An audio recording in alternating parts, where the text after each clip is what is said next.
शांत हो गुरुदत्ता, मम चित्ता शमवी आता. ही आर्त करुणा त्रिपदी रचणारे श्रीपाद श्रीवल्लभम तम सदैव श्रीदत्तास्मान पाहि देवादिदेव. भावग्राह्य क्लेशहारी सुकीर्ते, घोरात कष्टात उद्धरास्मा नमस्ते. संकटाच्या वेळी आणि अनिष्ट निवारणासाठी अत्यंत प्रभावी मानले जाणारे हे घोर अष्टोत्तर स्तोत्र लिहिणारे दत्तपुराण, दत्त महात्म्य, सप्तश्री गुरुचरित्र असे अनेक ग्रंथाद्वारे दत्त संप्रदायाचा भारतभर प्रचार आणि प्रसार करणारे परमपूज्य श्री वासुदेवानंद सरस्वती स्वामी महाराज म्हणजेच टेंबे स्वामी महाराज यांनी गुजरातमधील नर्मदा नदीच्या पवित्र तीरावर 24 जून 1914 रोजी समाधी घेतली. चला या अत्यंत पवित्र अशा स्थानाचे दर्शन आपण या व्हिडिओच्या माध्यमातून घेऊ. श्री गुरुदेव दत्त, श्री गुरुदेव दत्त. सस्नेह नमस्कार मंडळी, अजून एका नवीन व्हिडिओमध्ये आपले सर्वांचे खूप स्वागत. आज सकाळी आपण नर्मदा उत्तर वाहिनी परिक्रमा केली आणि आता संध्याकाळी आलो आहोत गुजरातमधील नर्मदा जिल्ह्यातील गरुडेश्वर येथे. या गरुडेश्वरमध्ये परमपूज्य श्री वासुदेवानंद सरस्वती स्वामी महाराज म्हणजेच टेंबे स्वामी महाराज यांची समाधी आहे. आपण या ठिकाणी आता या समाधीचं दर्शन घेणार आहोत. या गरुडेश्वर येथे यायचे कसे, येथे राहायची व्यवस्था काय आहे, त्याची सविस्तर माहिती मी नर्मदा उत्तरवाही परिक्रमा या व्हिडिओमध्ये दिली आहे. तो व्हिडिओ तुम्ही नक्की बघा. आपण सर्वात पहिल्यांदा दत्त मंदिर बघणार आहोत, त्यानंतर समाधी मंदिर बघणार आहोत आणि सर्वात शेवटी गरुडेश्वर महादेवाचं मंदिर बघणार आहोत. या दत्त मंदिराच्या बाहेर असे धार्मिक पुस्तकांचे स्टॉल आहेत बघा. तिथं तुम्ही धार्मिक पुस्तकं खरेदी करू शकता आणि इथं चहाची पण सोय आहे. आणि या मंदिराच्या आवारातच ना गरुडेश्वर दत्त संस्थान आहे आणि त्यांच्यातर्फे इथं भक्तनिवास पण आहेत. तिथं AC खोल्या आहेत, नॉन AC खोल्या आहेत आणि इथं तुमची राहण्याची चांगली व्यवस्था होऊ शकते.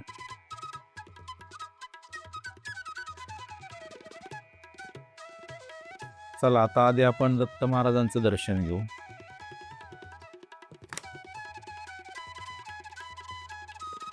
या मंदिराचा सभामंडप आहे ना खूप मोठा आणि प्रशस्त आहे आणि या भिंतीवर आहेत ना नरसिंह सरस्वती महाराज, श्रीपाद श्रीवल्लभ, परत श्री स्वामी समर्थ यांचे असे फोटो लावलेत बघा. टेंबे स्वामी महाराज या गरुडेश्वरमध्ये वास्तव्यास होते.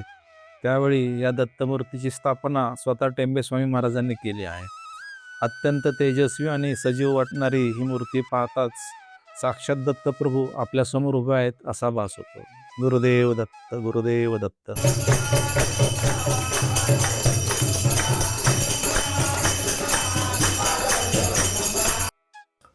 आपल्याला जर का व्हिडिओ आवडत असेल तर गुरुदेव दत्त, गुरुदेव दत्त लिहायला विसरू नका. दत्त मंदिरापासून बाहेर आल्यावर खाली जाण्यासाठी अशा पायऱ्या लागतात बघा. खालील बाजूस पवित्र नर्मदा माईच्या तीरावर परमपूज्य टेंबे स्वामी महाराजांची समाधी आहे. चला तिकडे जाऊ.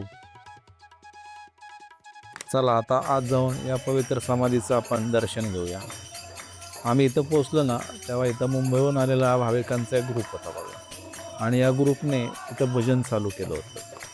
त्यांच्या मधुर भजनामुळे ना इथलं वातावरण एकदम भक्तिमय आणि प्रसन्नमय झालं होतं आणि अशा पवित्र आणि आध्यात्मिक वातावरणामुळं समाधीचं दर्शन घेताना मन नकळतच भक्तिभावात अगदी हरवून गेलो. आपल्याला जर का व्हिडिओ आवडत असेल तर गुरुदेव दत्त, गुरुदेव दत्त लिहायला विसरू नका. या ठिकाणी आहेत ना टेंबे स्वामी महाराजांच्या जीवनातील महत्त्वाचे प्रसंग असे चित्र स्वरूपात दाखवले आहेत. परमपूज्य टेंबे स्वामी महाराजांचा जन्म महाराष्ट्रातील सिंधुदुर्ग जिल्ह्यातील माणगाव येथे झाला. त्यांनी आयुष्यभर पायी प्रवास करून धर्मप्रसार केला. दत्त संप्रदायाचा प्रसार त्यांनी देशभर केला. संस्कृत आणि मराठी भाषेत त्याने विपुल धार्मिक साहित्याची रचना केली. 24 जून 1914 रोजी आषाढ शुक्ल प्रतिपदेच्या दिवशी गरुडेश्वर येथील या नर्मदा नदीच्या पवित्र तीरावर स्वामी महाराजांनी संजीवनी समाधी घेतली. आपल्याला जर का व्हिडिओ आवडत असेल तर गुरुदेव दत्त, गुरुदेव दत्त लिहायला विसरू नका.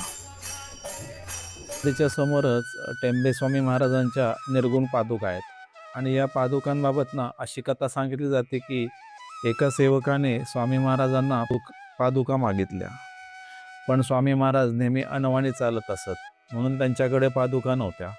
तरी सेवेकऱ्याने खूप हट्ट धरला. मग स्वामी महाराजांनी नर्मदा काठावरील दगड आणण्यास त्याला सांगितले आणि त्या दगडावर स्वामी महाराज एक प्रहर उभे राहिले आणि या दगडावरच स्वामी महाराजांच्या पायाचे ठसे उमटले आहेत. हेच ते पवित्र ठसे आज निर्गुण पादुका म्हणून येथे पाहायला मिळतात. चला आता आपण इथे बसून या भजनाचा आनंद घेऊया.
सुंदर अशा भजनाचा आनंद घेऊन आपण आता खाली नर्मदा माईच्या घाटावर जाऊ.